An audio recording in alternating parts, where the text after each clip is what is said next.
বাঙালি হুজুর মিনিটে মিনিটে আল্লাহ নবীকে দেখে, খালি কাঁদে আর কয় বাবা গত রাত্রি 4 বার দেখলাম বাবা। জর্দাদি পান খাচ্ছে আর কয় 4 বার দেখছি। তাবিজ বেঁচে খায় ও বলে দুয়ার আল্লাহ নবীকে দেখে, নাউজুবিল্লাহ। কিসের সাথে কি? তা আমরা একজনকে বললাম, আল্লাহ মিথ্যা কথা বললে বিচারের মাঠে তুমি বিচার করে দিও আমাকে ইনশাআল্লাহ। একটা সত্য কথা, একটা লোক জড়ায় ধরে কাঁদতেছে। কাঁদেন কেন? আবেগ ঠেকাতে পারতেছে না, মানে ভিতর থেকে এটাকে কি বলে, বেশি হয়ে গেলে জোশে খুব কাঁদতেছে। আরো লোকজন চলে আসলো যে বাবাজি কাঁদেন কেন? তো কাজে অন্য দিনের কথা তো একভাবে চলতো, গত রাত্রে আল্লাহ নবী 4 বার আসে আমার কাছে, সেই কাদা কাঁদতেছে, খুব কাঁদতেছে। চাকরি এবং লেবাসে খুব ভালো, বলতেছে এক রাত্রি আল্লাহ নবী 4 বার আমার কাছে আসে, এই কথাটুকু বলে কাঁদতেছে, সেই কাদা। তখন আমি বললাম একবারে ভরা মজুলে সেই যা আছে কপালে বলতে তো হবে, এখন তার ছেড়ে দিলে হবে না। তা আমি বললাম যে ও কাকা আপনার কি মনে হয়, একটা জিনিস স্বপ্নে দেখা ভালো, না হাত দিয়ে এরকম ধরে শুয়ে দেখা ভালো, না চোখের সামনে দাঁড়ায় দেখা ভালো? আশা তো কাদা ঠেকাবেরই পারতেছে না, সাইড থেকে লোকজন কই দিচ্ছে যে না সাক্ষাতের চাইতে কি আর বড় কথা আছে সাক্ষাতে। তার প্রমাণ সাহাবায়ে কেরাম হলো আল্লাহ নবীর পরে উম্মতে মুহাম্মাদের শ্রেষ্ঠ সন্তান। কারণ আল্লাহর রাসূলের পরে তাকে দেখে দেখে হুবহু আমল করার ক্ষেত্রে সবচেয়ে বেশি অগ্রগামী হলো আল্লাহ রাসূলের সাহাবীরা, তাই না? 2 চোখ দিয়ে তাকা দেখে নাই মনে হয় তারা, নাকি? তা আপনার কি মনে হয় মুহাম্মদ সাল্লাল্লাহু আলাইহি ওয়াসাল্লামকে আবু বকর রাদিয়াল্লাহু তাআলা আনহু তাকায় দেখছে, আবু লাহাব দেখে নাই, আবু জেহেল দেখে নাই মনে হয়, নাকি?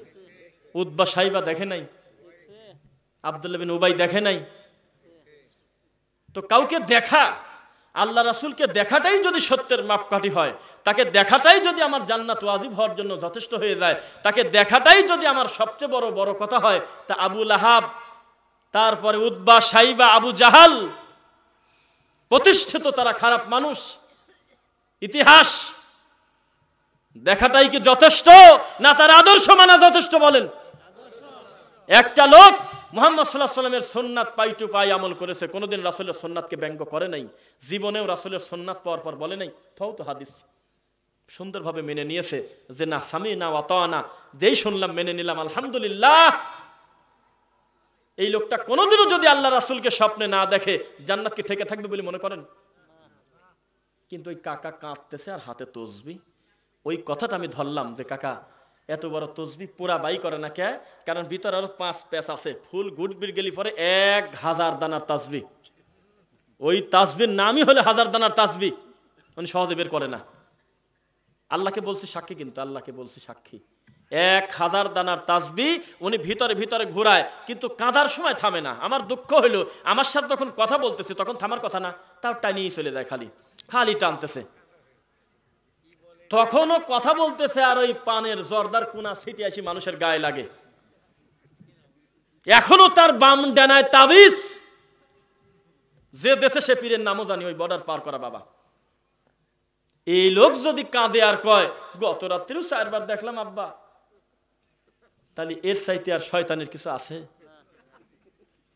মানে আল্লাহ আমাদেরকে শেখায় দিচ্ছে, গোটা কোরআন মাজিদে একটা আয়াত আপনি আমাকে দেখান, 6236টা আয়াত আছে, কত আছে? আরে একটা মাহফিলে কয়া বিপদে পড়ে গেছি আমি উত্তরবঙ্গে, সে আমাকে মনে হয় মারে প্রায়, সভাপতি সাহেব বসেছিল কাছে, উনি বলতেছে এই একটা কথা বললেন নাকি আপনি, এই জন্যই তো আপনারা কয় যে আপনারা ইহুদির দালাল, কোরআনই তো অস্বীকার করেন আপনারা, কে কয় যে আরো যে 400 বাদ দিলেন, সত্য কথা। আমি কেন তো কয় যে কালদাবরি আমরা শুনতেছি 6666টি কোরআনের আয়াত, এই একমাত্র আপনার মুখে শুনলাম, আপনার ব্যাপারে কত কথা আছে জানেন আপনি? বলছে ওরা হলে ওহাবি, ওরা হলে লামাযহাবি, ওরা হলে ইহুদির দালাল, এই তো মিল পেলাম। আপনি ওয়াদের শুরুতেই 400 কোরআনের আয়াত বাদ দিয়ে দিলেন। তা আমি ওনাকে বললাম যে প্রথম উত্তর হলো এই সংখ্যার কম বেশ হলে, কেউ গুনতে যায় যদি ভুলে কম বেশ করে ফেলে, এর সাথে শরীয়তের হালাল হারাম কি সাব্যস্ত হয়? যা আছে তাই, গুনাহগাতার সাথে কিন্তু ইবাদতের সম্পর্ক না। 2 নম্বর কথা, আমার কথাও থাক আপনার কথাও থাক, আপনি নিজে গিয়ে প্রথম সূরা থেকে শেষ সূরা পর্যন্ত প্রত্যেক সূচিপত্রে কয়টা সূরা কয়টা আয়াত 114টায় আছে, প্রত্যেকটা জিনিস নিয়ে ক্যালকুলেটর একটু হিসাব করে দেখবেন 6236টার থেকে একটা কমও হবে না, ইনশাআল্লাহ একটা বেশিও হবে না। তা আস্তে আস্তে নরম হয়ে কয়, তাহলে এত বড় বড় হুজুরদের কয়। তা না, আমি আবার একটু দেখলাম, সুযোগ পাইছি, আমি বললাম যে আপনি কাদের কথা বলতেছেন? তো বলে যে শাইখুল হাদিস আল্লামা, বড় বড় মুফতি, 40 বছর ইমামতি করছে, আমার কাছারি ঘরে থাকছে, আমার বাপ দাদা থেকে আমরা হুজুর পুষি। আমি আমাদের শব্দ পরিবর্তন করেন, পোষা এবার কেমন? গরু পোষে মানুষ, ভেড়া পোষে, মুরগি পোষে, হুজুর পোষে কেমন কথা? বলে যে আমরা জাগির রাখার সিস্টেম, লজিং বোঝেন নাকি? এটা নিয়মতান্ত্রিক হিসেবে আমাদের বাড়িতে একটা মৌলবী থাকতো, নিয়ম। আমি এইটা বলেন। তো বলে যে সারাটা জীবন তারা আমাদের ওখানে ইমামতি করছে, 42 বছর একটা না, তারা সারা জীবন, এরা কি ভুল করলো? তাই বললাম যে অতদিন বাদ থাক, এই দেশে আসেন, আপনার হুজুর যদি খালি মুফতি হয়, মুফতির বাপেক আমি 1000 টাকা দেবো, সারা দিন বলি বেদাত করবি আর আমার 5 ফেল করে ঘুরবি, এরকম মুফতি দেশে ভরা। আপনি কার নাম নিচ্ছেন?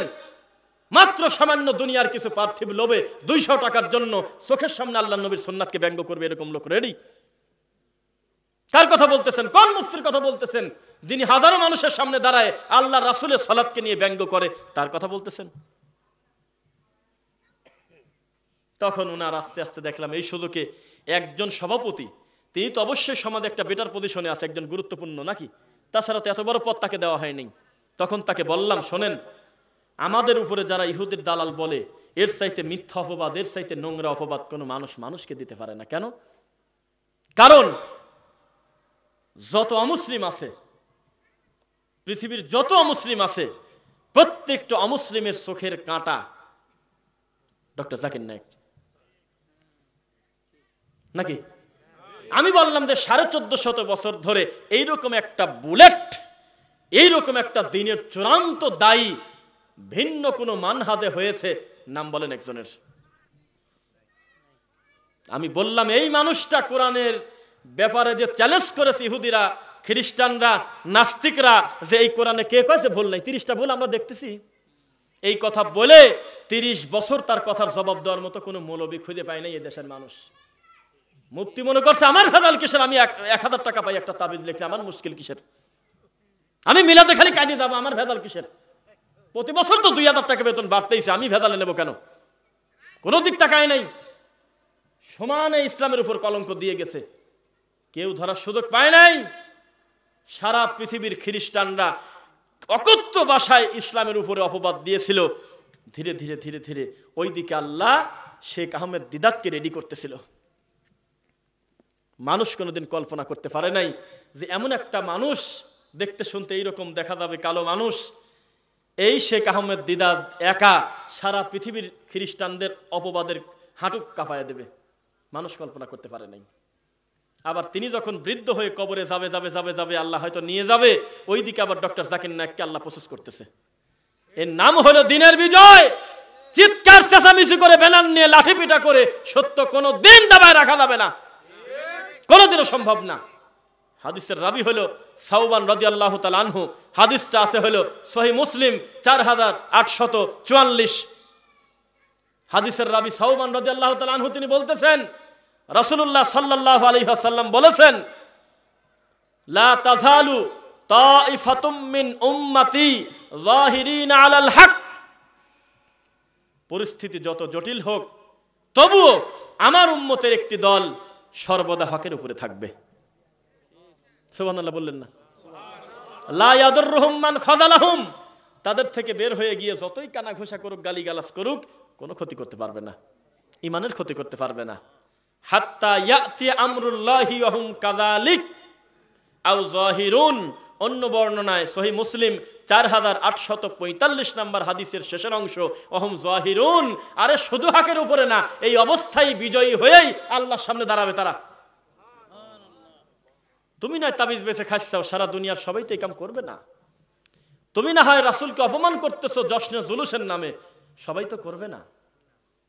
তুমি না হয় মানুষের হক নষ্ট করতেছো, সবাই তো তোমার মতো না। তুমি না হয় চিনি গোলায় বলতেছো খাঁটি মধু, সবাই তো চিনি মিশাবে না।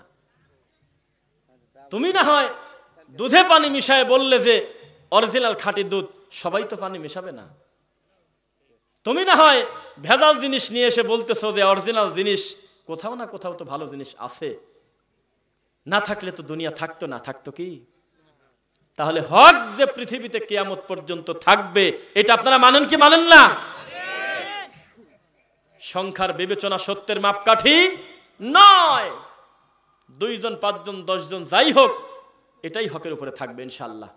বরং যুগে যুগে আমরা দেখেছি সত্যের মাপকাঠি সংখ্যা নয়, বরং অল্প সংখ্যক লোককে বেশি সংখ্যক লোকের উপর আল্লাহ বিজয় দান করেছেন। সুবহানাল্লাহ। আল্লাহ পারেন কিনা? আপনারা দেখেছেন এর আগে ভোলার মসজিদ পুরায় দিছিল, দেখছেন আপনারা? এই তো মাশাআল্লাহ। কি আপনার বাড়ি কোথায়? ভোলা? এই তো ভাই তাহলে সাক্ষী আছে। আল্লাহর ঘরটা পুরায় দিছে। কথা মানে এটা ই না বলেন, একটা হিন্দুকে আপনি গিয়ে বা ভাই গিয়ে যদি বলে বা আমি যদি বলি তোমাকে 20,000 টাকা দেবো, সবাই তখন ঘুমাসি যায়, ওই টিনের মসজিদ টুকি ছাপরা মসজিদ, কেউ ঠিক পাবেন না, একটা মেজ দ্বারা পোড়া দাও, সহজে দিবেন আমাদের বিশ্বাস। ও বলবে যতই আমি হিন্দু হই আমি কারোর ইবাদতখানা এই কাম করবো না। কিন্তু একটা মুফতি তাকবীর দিয়ে আল্লাহর ঘর থেকে লোক বের করে নিয়ে এসে আল্লাহর ঘরটা পুরায় দিল। সারা বিশ্ব দেখে নাই, দেখছেন নাকি? একটা সমাধান হইলোই কেসকাবারি হয়ে যাই হোক, একটা সমাধান আসলো। সেখানে কয়েকদিন আগে আমি জুমার খুতবাও দিয়ে আসছি, দেখেছেন, আলোচনাও করে আসছি, বিষয়টা প্রায় ঠান্ডা। হঠাৎ করে আবার আল্লাহর ঘরের দিনের প্রতিষ্ঠানের একটা কাজ করতে যাচ্ছে যে আমরা আরেকটু কাজ করব, আবার সে মুফতি চলে আসে, আবার লোকজন নিয়ে চলে আসছে, পুলিশ এসে লাস্টে ওই পরিস্থিতিতে আছে। পরশু দিন আমার যাওয়ার কথা ছিল, কোন কি অবস্থা, ও তো লঞ্চে পেলে আমাকে মারিয়ে ফেলবেনি। আল্লাহর ঘরটা যার কাছে নিরাপদ না, আমার মতো লোককে মারিয়ে দিবির কি আছে ভাই? ওকে মানুষ। আপনারা কথা বললেই ঠান্ডা হুজুররা কয় যে আমরা গীবত করি, আমরা মানুষের বিরুদ্ধে বলি। এই বিরুদ্ধে বলার লোক যেদিন থাকবে না, সেদিন বিদাতি ধর্ম বেঁচে খাবে। যেটুক আছে এটুকু একবার বিক্রি করে দিবে। কিসের বিরুদ্ধে? সত্যের আওয়াজ কিয়ামত পর্যন্ত একটা দল রাখবে ইনশাআল্লাহ। কি বলে না বলে কথা বুঝলাম না। কয় যে বাড়াবাড়ি করার দরকার নাই, এই সেই।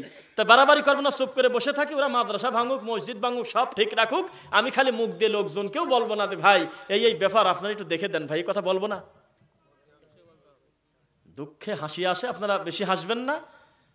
আমার একটা ফ্রেন্ড, তার নাম হলো, আচ্ছা নাম কাউসার, সে হলো প্রথম ঢাকা আসছে, ঢাকা গার্মেন্টসে একটা জব করার জন্য।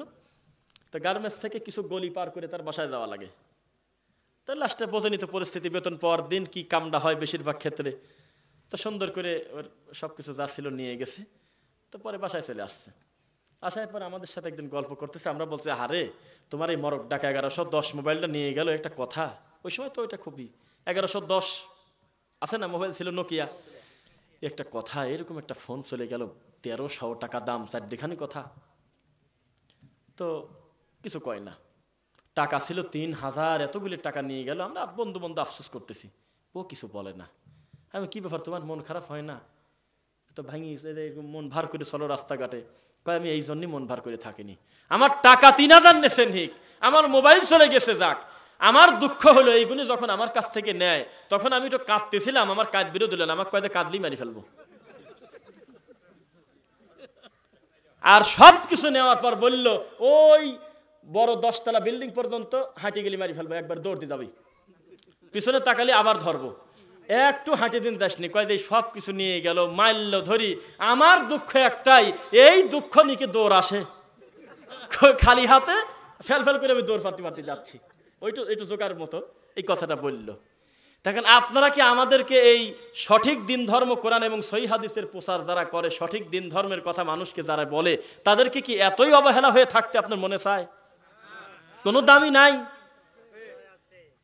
তাহলে ওরা কি বলে, কোনো কথা বলা যাবে না, মারবো, চুপ করে বসে থাকবে, কাঁদলেই বিপদ আছে। বিপদ তাই না? মানে আল্লাহর ঘর পুরায়, রাস্তাঘাটে যাকে তাকে খেপায় দেয়, বলে ওই দেখো ইহুদের দালাল যাচ্ছে একটা, ওই দেখো একটা ওহাবি হুজুর যাচ্ছে। কত মানসিক প্রেসার দেয়, কত যুবক ভাইকে আল্লাহর ঘর থেকে গার ধরে বের করে দিয়েছে। এই গ্রামের লোক সবচেয়ে বেশি জানার কথা। আমরা বলে কথা বলতে পারবো না, বললে একদল নরম হুজুর আছে, ওরা কয় যে এগুলো বাড়াবাড়ি বলা লাগে না কিছু। তো চুপ করে থাকতে থাকতে গোটা মাঠ যে ঠাকুর দখল করে নিচ্ছে, সেটা কি বোঝেন আপনি? সূরা জিন সম্ভবত আয়াত হলো 18। আল্লাহর দাবি ওয়া আন্নাল মাসাজিদা লিল্লাহি ফালা তাদউ মাআল্লাহি আহাদা। আল্লাহ বলতেছে আমার ঘরে কি করবে আমি নিজেই বলে দিচ্ছি, আগে শোনো। কি? নিশ্চয়ই আমার ঘরে আমি আল্লাহ ছাড়া অন্য কোনো কিছুর ইবাদত হবে না। আপনি চুপ করে থাকার কারণে আল্লাহর ঘরটা নিয়ামুল কোরআন দিয়ে পূর্ণ হয়ে আছে, আল্লাহর ঘরটা বেহেশতে জেওর দিয়ে পূর্ণ হয়ে আছে, আল্লাহর ঘরটা মকসেদুল মুমিনিন দিয়ে পূর্ণ হয়ে আছে, আল্লাহর ঘরটা কাসাসুল আম্বিয়া দিয়ে ভর্তি হয়ে আছে, আল্লাহর ঘরটা তাজকিরাতুল আউলিয়া দিয়ে ভর্তি হয়ে আছে, আল্লাহর ঘরটা ওই আপনার কি বলে সোলেমানি খবনামা দিয়ে পূর্ণ হয়ে আছে। তাহলে আপনি সত্য কথা বলবেন না? আপনাদেরকে খুব বেশি কষ্ট দেব এটা আমাদের উদ্দেশ্য না। তবে আমি বসার পর থেকে এখন পর্যন্ত আল্লাহর কাছে আমি শুকরিয়া আদায় করি আপনাদের জন্য যে একজন মানুষও বিরক্তি হয়েছে এমন কোনো চিহ্ন আমার মনে হচ্ছে না, বা উঠে কেউ চলে গেছে, এটা আল্লাহ শুকরিয়া আদায় করতেছি, আলহামদুলিল্লাহ। আমরা আরো কিছু সামান্য কথা বললে আপনারা শুনবেন বলে আশাবাদী নাকি? আচ্ছা, বিষয়টা হলো কি যে যারা বলে যে আমরা তো এটা জরুরি মনে করে করি না, একটা ফরজ সালাতের পর যিনি নিয়মিত সম্মিলিত মোনাজাত করেন তার কাছে গিয়ে আপনি একটু বলেন যে দেখেন আমি পাপ না নেকি হালাল হারাম কিছুই বলবো না, খালি বলবো কি কোন নফল কোন সুন্নাত কি ফরজের উপরে কিনা, এটা জবাব দেন। সঙ্গে সঙ্গে বলবেন যে কি বলেন, ফরজের সাথে কোনোদিন অন্য কিছু তুলনা।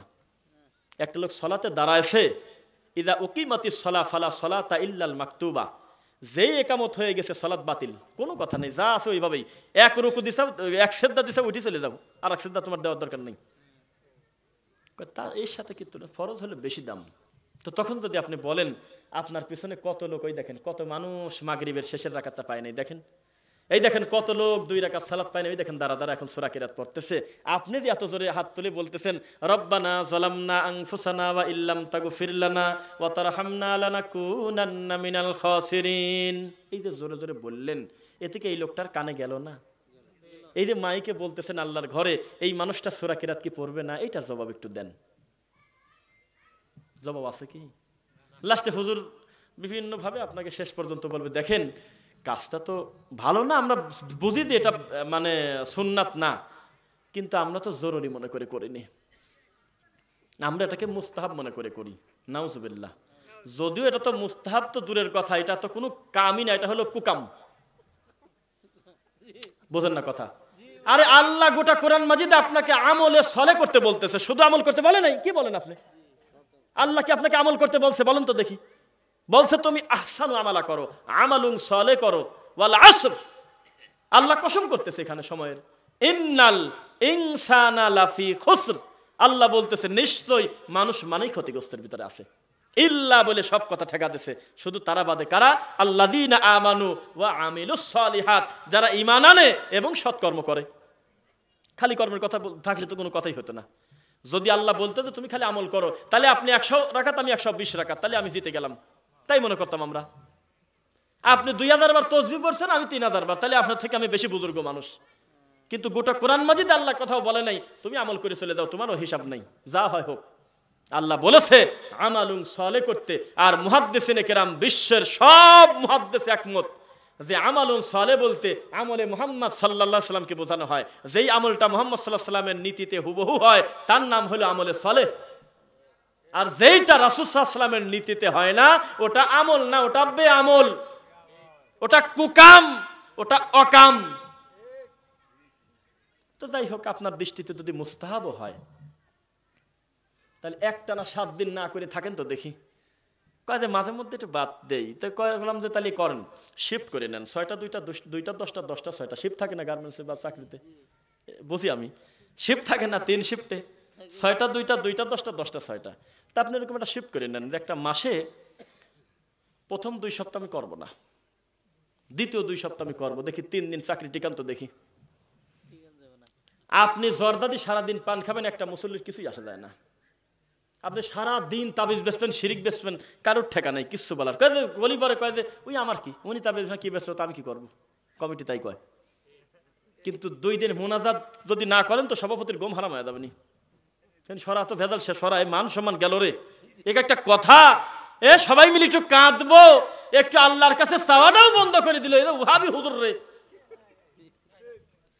এটা যদি মুস্তাহাবি হয়, আপনার দৃষ্টিতে যদি এটা করলেও চলে না করলেও চলে, এটাকে আমি জরুরি মনে করে করি না। সাহস থাকলে এক সপ্তাহ মোনাজাত বাদ দিয়ে দেন তো রানিং বেদাতি মসজিদে। তার মানে এটা একটা মুস্তাহাব নাই, এটা ফরজের চাইতে গুরুত্ব হয়ে গেছে বেশি। ইমাম সাহেব কোনো মুসল্লিকে তো কই বলতে দেখলাম না, কাকা প্রতিদিন গরু রাখতে যান মাঠে, দুনিয়ার বিষয় এত সময় দেন না কাকা, প্রত্যেকটা দিন আপনি জামাত ফেল করেন, প্রতিটা দিন জোহর আর আসর একসাথে একামত দেন। আমি একামত করে দিই, এত একামত হচ্ছে কি কামে? পরে কোন যে না আমি দুই একসাথে পড়তেছি, জোহরও গেছে আসরও গেছে, মা গরিবে 3টা একামত দিয়ে দিচ্ছি একবারে। তো কাকা সময় মতো এসে জামাতের সাথে সালাত আদায় করেন। ইচ্ছাকৃতভাবে জামাত ত্যাগকারী কি এটা যদি বর্ণনা করে না, চুপ করে বসে থাকে, কি জামাত পেলে না পেলে আমার দেহার কিছু আছে, ওদিক চলে যাক। কিন্তু মুনাজাতটাকে বাদ দিয়ে উনি চাকরি টেকাতে পারতেছে না, তাহলে একটা বিদাত কি ছোট ক্ষতি করে না বড় ক্ষতি করে? সাহস থাকলে উপজেলা চেয়ারম্যানের মা মারা গেছে, মিলাদের না আজার থাকো দেখি তুমি বসে, যেহেতু এটা জরুরি না, ওদের দৃষ্টিতে মুস্তাহাব, করলি না কি আছে, না করলে গুনাহ নাই, মিলাদ আমরা জরুরি মনে করে করি না। তো তুমি উপজেলা চেয়ারম্যানের মা মরছে, তুমি মিলাদ বাদ দিয়ে ঘরে শুয়ে থাও, ধেই কান বাড়ি ফাটা দিবিনি একবারে, লোক পাঠা দেবেনি, গাড়ি ভরিতে ঘাট ধরে টানি নিয়ে কেরে, এরকম করে কি কামে? লোকজন বসে আছে, এখন একটু কাঁদবো, খতম বকশিস দেবো কার দি? 29 দিন তুমি এই বিদাত করে একদিন বিদাত না করে টেকো তো দেখি তুমি। তো ওর কথা তো ওই ধরা, আসলে ওরা বলে মুস্তাহাব কিন্তু গুরুত্ব দেয় ফরজের সমান। রাগ করতেছেন মনে হয় না, এটা মুস্তাহাব নাই, তাদের কাছে ফরজ ছুটে গেল, সে চিন্তা আমার এইটা ঠিক রাখা লাগবে। একটা লোক মাজারে সেজদা দিচ্ছে, কাফের কয় না, আল্লাহ বাদে অন্য কিছুর কাছে সাহায্য চাচ্ছে, কাফের না। মিলাদ না পড়লে বউ তালাক, দুঃখে মরণ কন্ত কি অবস্থা। তাহলে কি এটাকে সাধারণ গুরুত্ব দেওয়া হলো? তাহলে যারা আপনাদেরকে বলে যে না ঠিক আছে তোমরা বলো কথা খারাপ না, তা আমরা তো এই মোনাজাতটা তো বেদাত কি সুন্নাত মনে করে করিনি, এটা আমরা মুস্তাহাব মনে করে করি, করলেও চলে না করলেও চলে। আমাদের গ্রামের একটা মুসল্লি কয় যে স্যার দিক খালি এরকম দেখি যে আপনার ফরজ সালাতের পর সম্মিলিত মুনাজাত বলে আল্লাহ নবী করে নাই, সাহাবায়ে কেরাম করে নাই, বা এই সেই, তো এটা কি, এটার ব্যাপারে একটু বলেন তো ইমাম সাহেব। তো ইমাম সাহেব বড় মজলিসে কইলো যে করলেও চলে না করলেও চলে। কত সুন্দর জবাব দেখছেন, কথা গাও বাসানির জবাব, এইটা হলো মায়ের বাসানির জবাব, এর চাইতে নিরাপদ আর কোনো জবাব নাই। আপনিও ঠিক আছেন, এ ভাইও ঠিক আছে, অত ফেতনা করার দরকার নাই, মিল করে চলেন গা, এইটা সবচেয়ে নিরাপদ। এখন ওই মুসল্লি আবার ঘাট তারা ওকে বসে রাগিয়ে দেয়া করছে যে আসলে চলে কোনটা সেইটা কোন, করলেও চলে না করলেও চলে, এখন আমি বসবো কোনটাতে চলে কোনটা না চলে, যাবো কি সিদ্ধান্ত নি বাড়িতে। একটা লোকেরা ফতোয়া নিতে আসলো, আপনি বললেন যে বাড়াবাড়ি করবেন না, ঠিক আছে ওটাও হাদিসে আছে এটাও হাদিসে আছে, বা এরকম একটা কিছু বললেন, এটাও চলে ওটাও চলে। তো ওই লোকটা বাড়িতে যাওয়ার সময় সিদ্ধান্ত নিবি কোনটা আসলে চলে কোনটা কোন, তো দেখি বিপদ না, তাহলে আপনি বেশি ভেজালে ফেললেন না আরো। মানে স্পষ্ট ভাষায় সত্য যদি না বলেন, আল্লাহর কসম বিপদ কোনোদিন কমে না, বিপদ বাড়ে। মানুষকে চিন্তা দিতে হয় না কোনোদিন। আপনি যদি দেখতেন, দুঃখ না ঠিক, দুঃখ করবো কেন, আল্লাহর কাছে সব বলি, আমাদের ওয়াজের নিচে কি অসভ্য ভাষায় গালি দেয়। আমাদের একজন মাদানী আলেম, একজন ডক্টর, ফিকার উপরে পিএইচডি করা, মাযহাবের উপরে পিএইচডি করা ইমামদের নিয়ে গুরুত্বপূর্ণ দায়ী, যারা তাদের জীবনের 25টা বছর 20টা বছর কোরআন এবং সহিহ হাদিসের চর্চা করেছে, শত শত কিতাব লিখেছে নিজের হাতে কলমে, তাদের বক্তব্যের নিচে কত অসভ্য ভাষায় গালি দেয়, কি মুখ দিয়ে বের করে, এইটা যদি আপনারা একটা বক্তব্যের নিচের সিরিয়ালে দেখতেন, তখন মনে করতেন যে এত গালি খাওয়ার পর এরা টিকে আছে কিভাবে। খুব কষ্ট লাগে। আমি আপনাদেরকে বলেছিলাম এর আগে, আজকের থেকে, তখন আমি ছোট ছোট ভিডিও দিতাম, 3-4 বছর আগে আমি একদিন একটা ভিডিও দিছি, আউযু বিল্লাহি মিনাশ শাইতানির রাজিম, বিসমিল্লাহির রহমানির রহিম, কুল হুয়াল্লাহু আহাদ, আল্লাহুস সামাদ, লাম ইয়ালিদ ওয়া লাম ইউলাদ ওয়া লাম ইয়াকুল লাহু কুফুয়ান আহাদ। এর ভিতর কোনো দল আছে? তাও কমেন্টে লাগছে তুই হলে ইহুদির দালাল। আরে সূরা ইখলাস পড়তেছি আমি, এর সাথে দলের কি খুঁজে পাইলো, এর সাথে কোন সমস্যা হইলো, তাও নিচে লাগছে তুই হলে ওয়াহাবি। তাহলে কি অবস্থা, যাবেন কোথায় দেখেন। কিন্তু হরিণের গল্প টানিয়ে চলে যাচ্ছে, না বুঝি খালি আমিন আমিন আমিন মাশাআল্লাহ সুবহানাল্লাহ টানিয়ে চলে যাচ্ছে। ইদানিং বসতেছে যুবকরা, আলহামদুলিল্লাহ ইদানিং বসতেছে। আল্লাহ তুমি দিনের বুঝ সকলকে দান করো, আল্লাহুম্মা আমিন। তুমি যদি সকল মানুষকে হেদায়েত দিয়ে দাও গো আল্লাহ, জাহান্নামে জান্নাতে তুমি যে বাজেট করেছো, জান্নাতে আমাদেরকে দিবে, এটা তোমার চাও, আমরা বিশ্বাস করি। আমরা আমাদের দোষে যাই আল্লাহ, তুমি তো চাও যে আমরা সঠিক আমল করে জান্নাতে যাই। কেন? এই জন্যই তো তুমি যুগে যুগে কিতাব দিয়েছো, আম্বিয়া আলাইহিমুস সালাতু ওয়াস সালামকে দিয়েছো, আলহামদুলিল্লাহ। আল্লাহ আমরা সবাই জান্নাতে গেলে তোমার কিছুই হবে না গো আল্লাহ, তুমি আমাদের সকলকে সঠিক দিনের বুঝ দাও আল্লাহ। যারা গালি দেয় তুমি তাদেরকে হেদায়েত দাও। আজকে এই ভিডিওর মাধ্যমে একটা জিনিস আমি তাদের উদ্দেশ্যে বলি, আমাদেরকে যতই গালি দেন, এত খারাপ বলেন, একটা কথার শুধু জবাব দেন আমাদের। এতই গালি দেন আমাদের এত খারাপ ভাষায় গালি দেন, আপনি একটা অপরাধ আমাদের দেখান তো দেখি, উল্টা আমরা আপনাদেরকে অসভ্য ভাষায় গালি দিয়েছি, একজন দায়ী, একটু দেখান তো দেখি। আমরা তো সময়ে সময়ে দেখি সবচেয়ে বেশি খারাপ ভাষায় যারা গালি দেয়, প্রোফাইলে চাপ দিয়ে গেলে দেখা যায় নামের আগে মুফতি আছে, অমুক বড় মাদ্রাসায় উলুম মাদ্রাসায় পড়ে, মাথায় পাগড়ি, তিনি লিখেছে তুই হলো অমুকের বাচ্চা, নাউজুবিল্লাহ। কলিজাটা তখন একটু খারাপ লাগে, বাদ বাকি না। একজন জাহেল মানুষ গালাগালি করলে এটা কিছু খুব একটাই না, বোঝে না দিন ধর্ম। কিন্তু একজন আলেম লিখতেছে তুই কাফের, তুই হলো মুশরিক, তুই হলো ইহুদির পাউসাটা গোলাম, তুই হলো অমুকের দালাল, তখন একটু দুঃখ লাগে। তুই কে আর আমি কে? যে কাম আমি করতেছি সেই কাজ তো তোর করার দরকার ছিল। তুই না করলেও তো আমাকে বাহবা শুকরিয়া আদায় করার দরকার ছিল, যে আমি অন্যায় করলেও, আমি দিন ধর্মের কাছ থেকে দূরে থাকলেও আমার ভাইকে দিয়ে ওই কাজটাই হচ্ছে যা আমার দ্বারা হওয়া উচিত ছিল। খুব অল্প সময় নেব। সহিহ বুখারী ৬০৭৬ হাদিসটা রাবি হইল আনাস ইবনে মালিক রাদিয়াল্লাহু আনহু। তিনি বলতেছে আল্লাহর রাসূল বলেছেন সাল্লাল্লাহু আলাইহি ওয়াসাল্লাম, পড়ি, লা তাবাগাদু ওয়ালা তাহাদাসু ওয়ালা তাদাবারু ওয়ালা তাকাতাউ ওয়া কুনু ইবাদাল্লাহি ইখওয়ানা। ষড়যন্ত্র করো না, গীবত করো না, হিংসা করো না, ষড়যন্ত্র করো না, অহংকার করো না, একমাত্র আল্লাহর বান্দা হিসেবে দিনের স্বার্থে তোমরা ভাই ভাই হও। আপনি আমাদেরকে বলেন যে আমরা যদি এতই ভালো হই তাহলে আমরা মিশে চলি না কেন? ভাই রে, আমি চালেও তো তেল আর জল মিশবে না, আমার চাওয়ার কি দাম আছে? আমি চাইলেই তো সলফে সলেহিনের মানহাজ আর নকশাবন্দি একসাথে মিশবে না, আমি কি করব? তুমি তো চাও যে মিশা দেই, কিন্তু আমি তো পারতেছি না মিশাতে। আমি তো তোমার নকশাবন্দি, চিশতি, এইগুলো তো কোরআন এবং সহিহ হাদিসের সাথে মিশাতে পারি না গো বাবা, আমি কি করব বলো? তুমি তো অপবাদ দাও যে সবাই একটু মিলেমিশে চলবো, এরা একটু কঠোর কেন, একটু নরম হয়ে মিশে চলতে পারে না, কিভাবে মিশবো বাবা? তুমি মরা মানুষের কাছে সাহায্য চাও গো বাবা, আর আমাকে সারা দুনিয়া লিখে দিলে আমি এইভাবে সেজদা দেব না মানুষের কাছে, আল্লাহ ছাড়া কিভাবে মিলবো বাবা? তুমি তো বলতেছো এরা ঐক্য হয়ে যায় না কেন বাবা? তোমার চাইতে এক ধাপ বেশি আগায় আমরা ঐক্যের পক্ষে, কিন্তু ঐক্য করার সূত্রই হলো যেটা, সেটা তুমি ভুলে গেছো বাবা। তার নাম হলো আল্লাহর কোরআন এবং রাসূলের সহিহ হাদিস। তুমি এই দুটি বাদ বাকি সবই ঠিক রাখতেছো। তোমার সম্পর্ক ব্যক্তির সাথে, বুঝে না, নাম বললে আবার সমস্যা। তোমার তরিকার সম্পর্ক ব্যক্তির সাথে, আমার সম্পর্ক মুহাম্মদ রাসূলুল্লাহ সাল্লাল্লাহু আলাইহি ওয়াসাল্লামের সাথে। কিভাবে মিশবে বাবা? মন তো চায় মিশে চলি, একসাথে চলি সবাই মিলে। শুধু একামতটা এক শব্দ দেওয়ার কারণে তুমি নামাজটাই বললে, তো নামাজই তো হইল না। এই তো বলতেছে পড়েই না, নামাজই পড়ে না, মসজিদে ধমক দিয়ে দিয়েছে।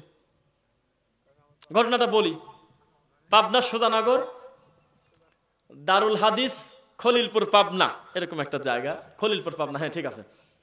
সেখানে একটা প্রতিষ্ঠান উদ্বোধনে আমি, আব্দুর রহমান বিন আতাউল্লাহ হাফিজাহুল্লাহ, ডক্টর সাইফুল্লাহ মাদানী হাফিজাহুল্লাহ তিনি ছিলেন, আমরা আরেকজন ছিল হাফেজ মাহবুবুর রহমান মাদানী রাজশাহীর, আমরা চারজন ওখানে ছিলাম।